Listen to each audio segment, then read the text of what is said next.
Good morning. We're here this morning at Netco Title and we're kicking off our coaching session. It's going to be once a week on Tuesday mornings from 10 to 11 a.m. And each week we're going to come up with a different topic, and for those that show up, I am open to ideas on things that you would like to learn.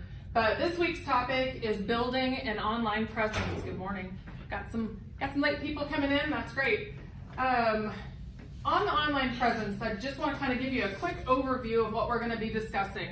One, we're going to be talking about letting it be known that you're an agent. I don't know how many times I've seen people on social media and it doesn't even say that they're a real estate agent. So we're going to hit some highlights on that. We're going to talk about writing a bio, because all too often, I think I read an article this morning that said 99% of people begin looking online. And so when they're looking at different sites, they want to know who you are. We're also going to talk about Facebook, which I mentioned earlier, and other online places that you can be having your bio published. And then we're going to be talking about getting reviews, because that's super important. We just had a buyer last week that said after I'd met them for the first time on an online lead that they went through and they read all of my reviews before they decided that they were going to list their $260,000 house with us. So we were excited about that. And so a little bit about me. Haven't even introduced myself yet, but I'm Lesley Hodge, for those of you that don't know me. I've been licensed in the Wichita area for 17 years now. It seems hard to believe. Some days it's like yesterday, and other days it's 100 years. Wichita, like I said. I'm married to David Peralt. He's a retired Air Force veteran, and he's been doing this with me for the last 3.5 years. So we're side by side. He drives me around. We call him the sign placement specialist. I have a 17-year-old son named Austin that when I started, I hauled him around in a little car carrier and he went and showed houses with me. And I have 2 bonus kids, David and Megan. They're 21 and 23. I enjoy traveling, cooking, listening to live music. We remodel some houses, and I love anything mid-century. So about my business, I started in 2002, got my real estate license. And then these are just some of the recognitions that I've had from 2003 until today. So I started out, I was with JP Wygand for a couple of years. I was the Rookie of the Year in 2003. And then I was top listing in sales for those 2 years that I was with them. I was number 42 in the Midwest for Realty Executives in 2009. And then the last couple of years, I've been an Icon agent with eXp Realty, and I've received Master Circle in the Wichita area numerous years. I couldn't even remember all the years to add them onto this slide. But I've had multiple years where I've closed 80+ transactions. I've worked in residential, I've worked in REO, I've owned a lot of rentals in 3 different states, and I've flipped about 60 some houses. So pretty well versed in most things real estate. So kicking off, our first thing on our overview is not being a secret agent. So the first thing I did when I became a real estate agent 17 years ago, and things have obviously changed in 17 years, but I did mailings. And I still think that that's important if you know people's addresses and they're close to you, but it might not necessarily even now be snail mail. It might just be sending out emails on Facebook or emails to business associates that you had in your database. But this was actually how I got my very first transaction. So I sent out a mailing. They messaged, they called, and we put the deal together, so pretty exciting. But as far as Facebook messages, I mean, even if you want to invite them to coffee and tell them about what you're doing or cocktails, but I think that it's really important that you start letting people know that you're an agent when you begin your business, like ASAP. Changing your occupation on Facebook, LinkedIn, all of the other places online that you can change where it's showing what you do for a living. And also creating a Facebook business page, and then again sending it to everybody that you're already friends with on Facebook. It's just another touch to them that it keeps you front of mind that this is what you do for a living.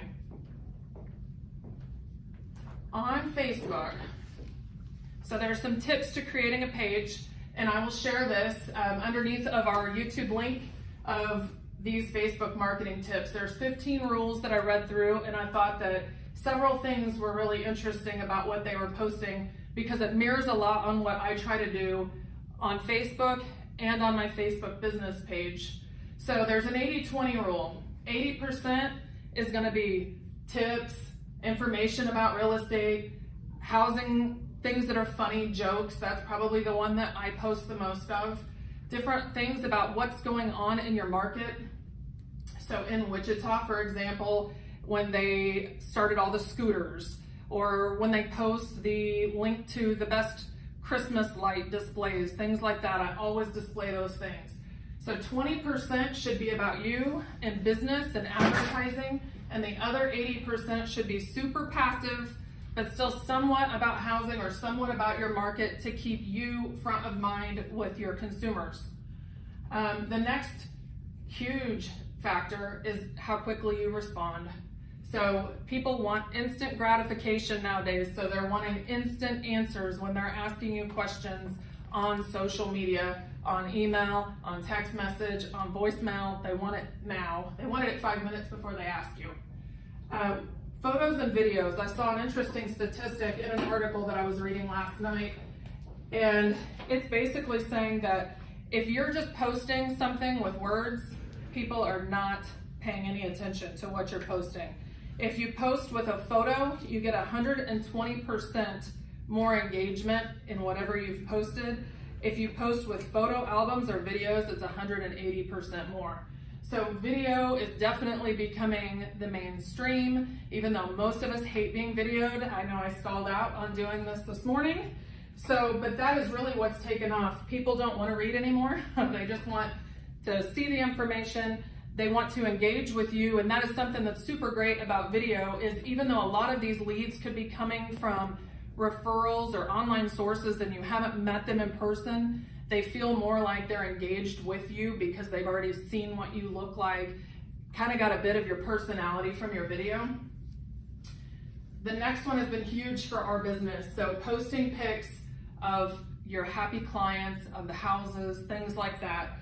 Because what happens with that, I never tag our customers in the posts that we make when we're congratulating them on their house, mainly because I did that once and it was supposed to be a surprise. They hadn't told their family yet that they were buying a house.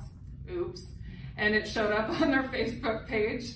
So from now on, after I did that, then all I would do is just post it. I would put their first names and then they could tag themselves if they wanted to be tagged in it. But the thing that's funny about it is we've had multiple deals. We had one that was really funny. She came as a referral from a lender that we use, and we posted her congratulations, and some gal that she went to high school with wasn't even like tight with her in high school. She looked at her ad or my post and said, if she could buy a house, I should be able to buy a house. And so she messaged her and she's like, hey, I'm thinking about buying a house. Who did you use for your real estate agent? And so David and I got to sell her house. Her and her boyfriend. So to me, that's really, really important. Posting unique home features as you're showing houses. So usually if it's something funny, we've seen diagonal like wall lights that were kind of silly. I mean, just different things like that. One, creates a conversation going with people. Two, it shows that you're actually out showing houses and you're engaged in the market. But three, if you're brand new and getting started, all you have to do is go through MLS and look for funny pictures, or go show some houses that have funny pictures in MLS and take your own pictures like you're showing somebody a house.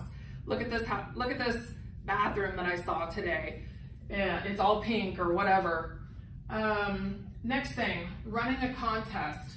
So when we first brought the company that we're with to the Wichita market, we had our car entirely wrapped. And so then we ran an ad. It was like free movie tickets to the first person that takes a picture of our car and posts it on our business page and tags themselves in it. So they were putting our car on their page. We were getting more recognition from that. I know we just sent out a mailer this month. We send out monthly mailers to our clients, and it was about leap year, and it was leap on to Zillow and post a review, and you get a $50 gift card to the place of your choice for whoever's name goes into the drawing for all the reviews we get from February 15th to March 15th. So people like to be engaged. They like to be actively participating, most of them. And so hopefully we'll report back with how many reviews we have by March 15th. How many postcards did you send out? I think we sent out about 120. So then the other thing that we try to do, whether it's my personal page or whether it's our business page, we post something daily. Every day on Facebook, they get something. And it might just be an ad, it might be something on our business page, or it might be on our personal page. But every day, I don't care if I'm in Mexico, Hawaii, wherever I'm at, it's a 5-minute process to post something. So I did post this at the bottom, mix in real estate on your personal page. Not all your friends are going to accept the request of your Facebook business page. So make sure you're keeping it on there, but just to keep it where it's not constantly in their face that you're selling something on real estate. So the next thing we talked about on the overview is writing a bio. I read these all the time and kind of shake my head because it's talking about, I think the most important thing is writing your bio in third person.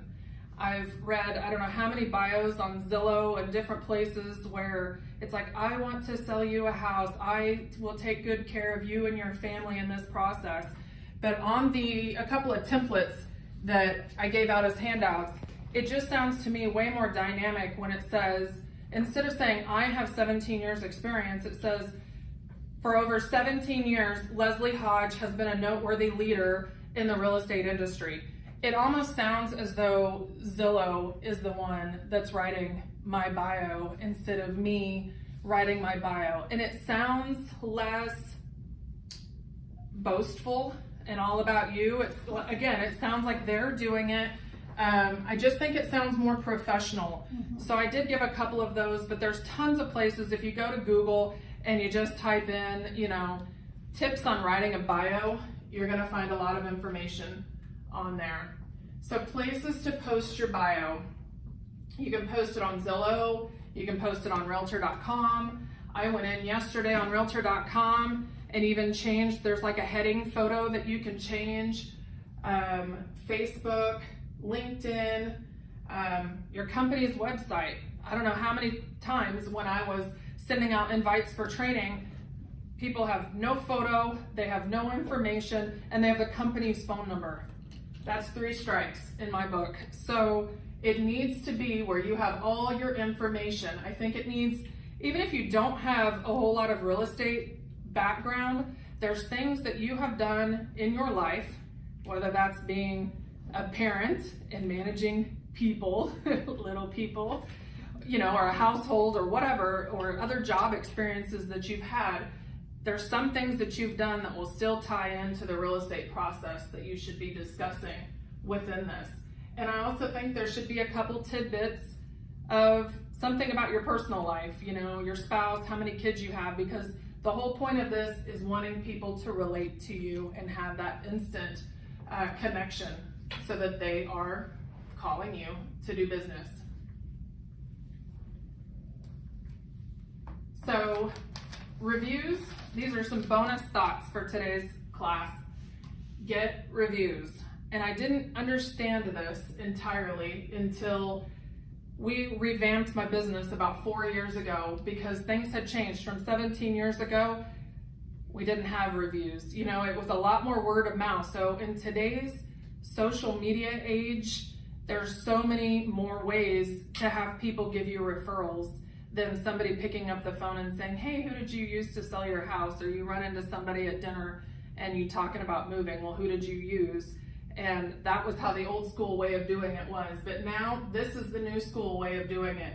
And getting people to review you. So I don't know if you're aware of this or not. I thought this was interesting. So even if you don't have a lot of sales, even if you've just shown houses, there's reviews on Zillow for just showing houses. There's reviews for having a consult about listing a house. There's reviews about getting a consult for buying a house. There's several things that you can get reviews on from Zillow to still have numbers that add up for your reviews, even if you haven't sold a lot of houses.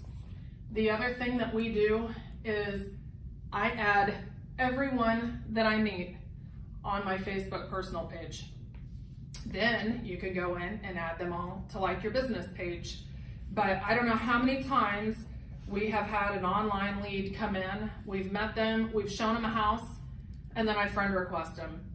And then it's like they might not have been ready at that particular point, But here they are. We have one right now that's under contract that we met March of last year.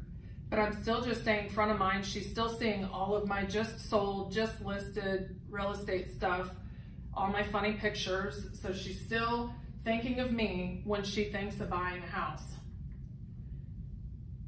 These two have been big for our business too. So as you're getting your business up and going, or even expanding your business and wanting to take it through the next level, we have done this. I've been in Wichita my whole life. So I went through all of my kindergarten, all my grade school yearbooks, my middle school yearbooks, high school, and I added everybody, whether I was friends with them or not. I looked for them on Facebook and I added them. Funny story about that is somebody that I was in grade school with reached out to me and she said, hey, my husband and I were moving back to Wichita from St. Louis and we need to buy a house. Can you help us? So I sold him a $400,000 and some house. Come to find out, he's a doctor, she's a doctor. A couple of years later, I sold him a $1.13 million house. So you have to have the connections. You have to seem like you're serious about building your real estate business on social media so that they can see it and trust you enough to do $1 million worth of business with you.